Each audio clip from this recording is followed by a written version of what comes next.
sous quelle casquette je vais m'exprimer devant vous. Je vais faire la sommation de peu que je suis dans mon parcours de vie. Je commence mon adresse par quelque chose qui est arrivé le samedi dernier dans une des casquettes de ma vie. J'étais visiter un centre de jeunes qui devrait, de jeunes qui font la danse acrobatique et dans une parcelle.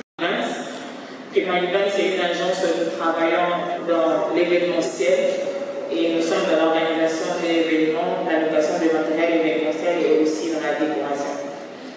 Alors, puisque nous sommes là pour parler de l'emploi, je vais être un peu plus pratique parce que je vois qu'il y a beaucoup de jeunes ici. Mon idée de l'emploi était tout autre avant de trouver les réalités qui se trouvent exactement sur le terrain. Pendant que je voulais me lancer dans les études universitaires, on me disait que tu as l'art oratoire et tu peux travailler, tu peux faire les études pour devenir journaliste. Et du coup, je me dis que beaucoup de jeunes sont dans le même cas. Nous regardons, nous faisons des études et après, nous nous disons que nous allons travailler dans tel ou tel autre domaine. Mais quand nous finissons les études, arriver sur le marché de l'emploi, les réalités sont tout autres. Les statistiques nous montrent exactement qu'il y a environ 84% de la population qui est au chômage. Il n'y a pas d'emploi. Les jeunes sont frappés par le chômage. Une vingtaine de jeunes merveilleux avec qui nous travaillons. Et je me dis que si aujourd'hui, moi je peux travailler avec 20 jeunes, et si chacun de nous en sérieux pouvait se dire d'entreprendre et d'engager au moins 2 personnes, nous allons tous ensemble essayer de réduire ces taux de pourcentage très élevés du chômage dans notre pays.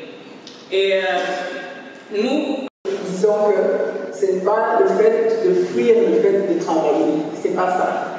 C'est avoir une capacité justement d'agir quand on voit qu'il y a des problèmes qui se posent. Mais on a également ce problème parce que on éduque nos enfants à être des demandeurs d'emploi. Le problème, il se situe à ce niveau-là. On l'a dit tout à l'heure, si bien dit même par le promoteur, on nous éduque tous à être des demandeurs d'emploi. J'enseigne à l'université et lors de la Journée internationale de la femme, une conférence a été organisée par les femmes de... Écoutez, premièrement, je suis président d'une chambre de commerce. Alors, nous accompagnons des entrepreneurs justement pour leur permettre d'avoir des formations qui vont les aider à se structurer en tant qu'entrepreneurs.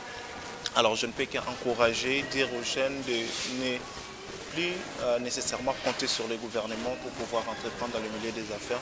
Nous avons tout ce qu'il faut, nous sommes jeunes, nous avons la force physique, nous avons l'intelligence de pouvoir penser à des solutions aux problèmes que nous vivons au quotidien dans notre société.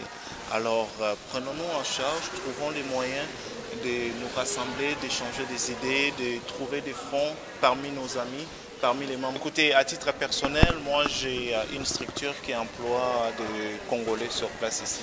Donc j'embauche actuellement 4 personnes, des Congolais, parce que j'ai compris que nous qui avons eu la chance d'avoir vécu ailleurs, d'avoir eu certaines facilités, certaines opportunités, il est de notre ressort de pouvoir revenir au pays et d'investir. Donc on peut, oui, compter sur d'autres personnes, d'autres nationalités pour pouvoir investir en RDC, mais c'est important pour nous-mêmes en tant que citoyens de ces pays, mais aussi pour donner l'exemple à d'autres que nous sommes en mesure de créer des entreprises et de donner la chance à nos confrères, à nos consoeurs de pouvoir obtenir du travail. Donc à titre personnel, j'investis déjà dans mon pays et je crée des emplois pour des Congolais et Congolaises. Merci beaucoup. Merci. Les volontaires prennent une enveloppe afin de nous aider financièrement, particulièrement, à pouvoir contribuer, comme Mme Kizoloke l'a dit. On peut, ensemble, on est meilleurs. Je l'ai compris comme ça. Alors, je nous demanderai s'il y a des volontaires pour lever la main, faire un signe. Lorsque nous sommes entrés dans la crise de Covid, 2 indicateurs fondamentaux ont apparu de manière assez claire, même pour ceux qui ne sont pas économistes.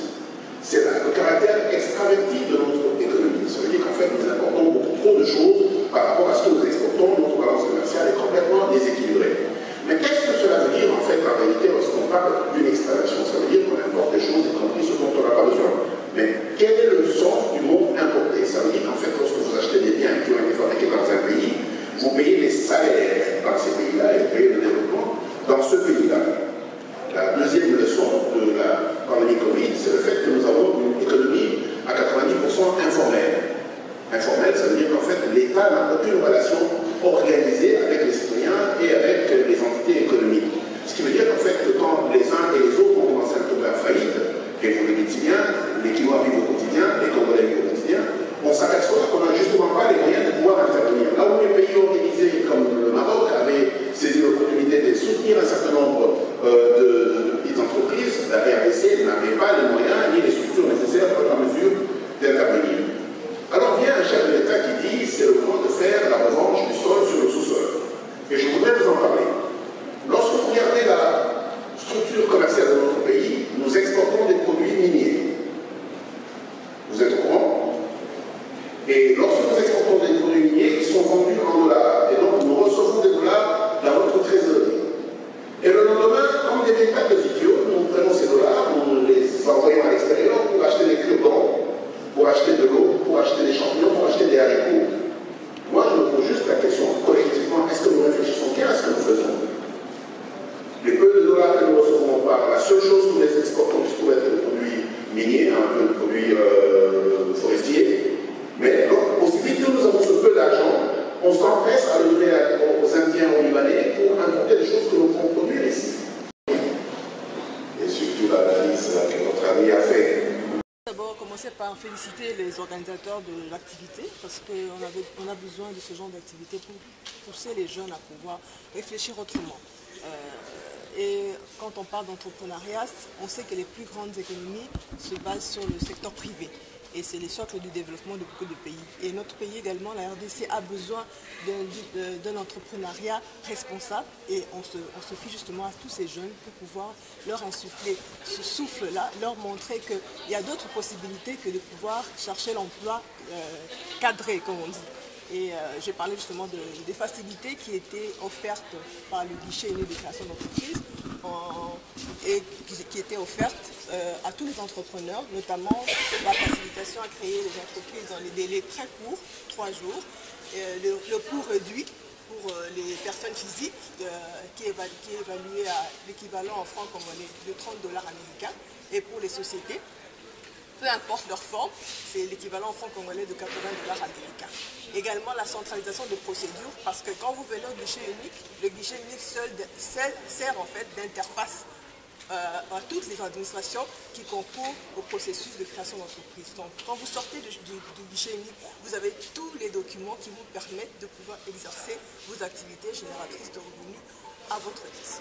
Est-ce que pensez-vous réellement que cette facilitation pour rendre l'entrepreneuriat d'une manière responsable demeure aujourd'hui accessible à tout le monde et à toutes les catégories? Je peux dire accessible à tout le monde à Kinshasa. Parce que le guichet unique est dans un processus de s'installer dans toutes les provinces. Mais à ce stade-ci, nous ne sommes pas encore installés dans toutes les provinces. Nous sommes installés à Kinshasa, nous sommes installés à Lubumbashi, à Goma, à Bukavu et à La Chopo. Donc à Kisangani.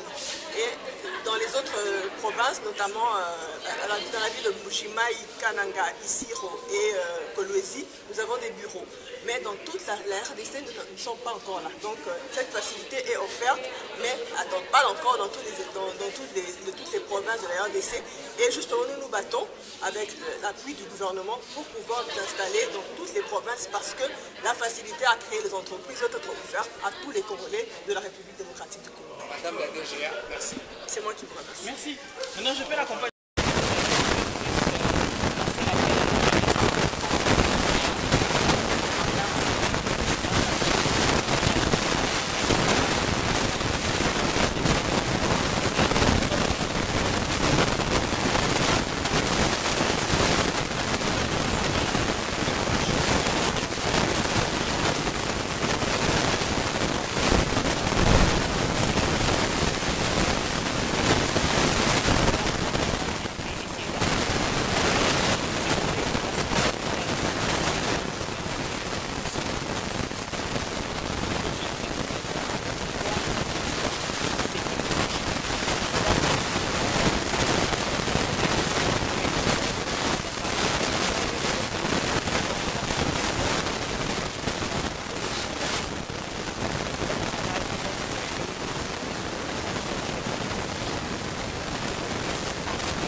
en gardant les MC appelés. Si vous pouvez venir juste pour la photo officielle, parce que c'est la fin, tous les intervenants, s'il vous plaît.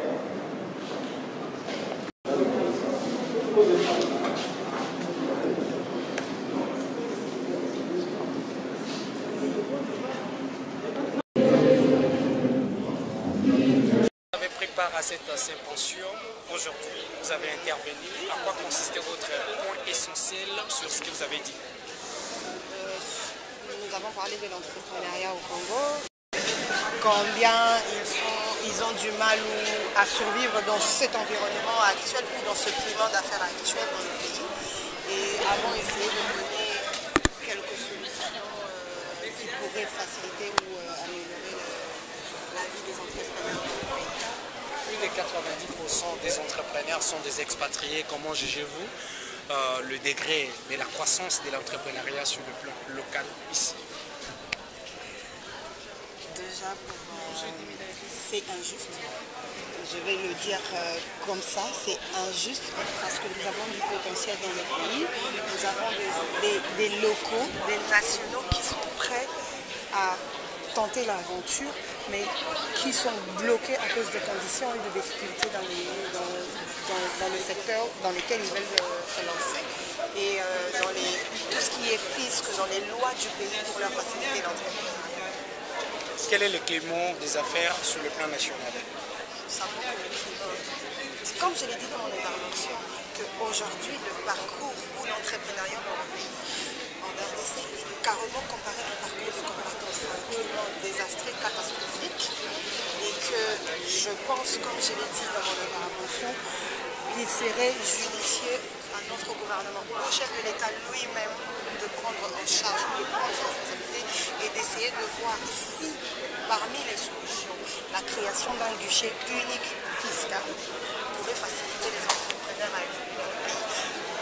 Comme je l'ai préconisé, suspendre la perception de toutes les taxes, demander à ces entités de travailler sur une taxe commune, créer une caisse commune pour la perception de cette taxe qui sera peut-être mensuelle ou annuelle, ça dépendrait de comment ils sortiront leur position. Mais une taxe unique, je pense, réglerait le problème des entrepreneurs dans le pays et encouragerait, en plus de cela, mettre en place des sections de formation pour les jeunes entrepreneurs, ceux qui veulent se lancer. J'ai appris que l'OIT a comme ça une section de formation parce qu'il y a une dame, je pense, Régine Caïdo, qui, elle, a pu bénéficier de cette formation-là à travers l'OIT, effectivement. Ça l'a permis de s'investir, de commencer, d'entreprendre et d'avoir sa petite société. Et si on communique efficacement sur ces sections-là ou sur ces genres d'actions de la part du gouvernement, cela pourrait encourager les autres à venir déjà à comprendre pourquoi ils veulent entreprendre, dans quel secteur ils veulent entreprendre et comment le faire. Cela permettrait à la jeunesse que nous sommes. Madame Christelle, merci. Je vous en prie, merci. Un programme technique qui va mettre en place différentes parties prenantes qui travaillent autour de la J'arrive, question de partager les expériences et les préoccupations de tout le monde. En fait, le programme, c'est simplement une facilitation. Comme il va avoir une facilitation technique et scientifique, du symposium qui nous demande de réfléchir comment créer des emplois. Donc, la question du chômage concerne et les gouvernants et les gouvernés, comme on l'a dit durant notre intervention. Nous pensons que l'État congolais devrait s'amender, revoir sa planification de comment il va se servir de sa population. Donc il y a une partie de la planification d'emploi. Si je veux que d'ici 20 ans, autant d'emplois soient créés dans quelle industrie, alors je vais changer aussi tout le procédé de l'école primaire jusqu'à la libération de futurs cadres à l'université. Donc on a rimé la réforme d'éducation versus le besoin de croissance économique passant par la création d'emplois selon les compétences et le besoin du marché. C'est un peu ça le résumé de ce qu'on a dit aujourd'hui. Lors de votre intervention, vous avez martelé sur... Tout celui qui, entre guillemets, veut s'enrichir, il pense que s'enrichir, c'est les mines. Il pense investir, c'est dans l'industrie minière. Or, le sol, c'est déjà une matière première qu'on n'a pas à aller chercher ailleurs. Il n'y a pas beaucoup d'efforts à fournir, si ce n'est qu'avoir la volonté d'exploiter ce que Dieu nous a donné naturellement. Donc on voudrait, dans le programme du chef de l'État, encourager nos familles, le milieu rural et aussi les citadins à reprendre le regard aussi contemplatif ou exploitant sur le sol. Le sol, c'est la richesse. Sous d'autres cieux, quand on dit que quelqu'un est un fermier, donc tout de suite on sait que c'est parmi les hommes les plus riches du pays. Parce que c'est le fermier qui nous amène à manger sur notre table. C'est le fermier qui alimente les grandes chaînes de distribution. Le fermier est omniprésent dans notre vie de tous les jours. Donc il faut qu'on encourage nos jeunes à acquérir la terre, à utiliser la terre, à l'exploiter et avoir les dividendes de la terre, de la pêche et toute autre ressource naturelle que Dieu nous a donnée. Je suis arrivé dans un pays où il n'y avait que 10 000 habitants et entouré de l'eau.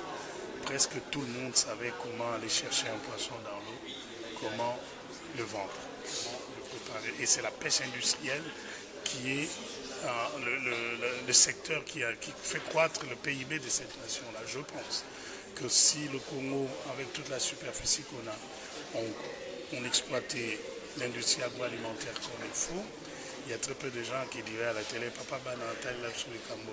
Tout le monde sera acteur et provider lui-même et pourvoir pour son succès. Une dernière question.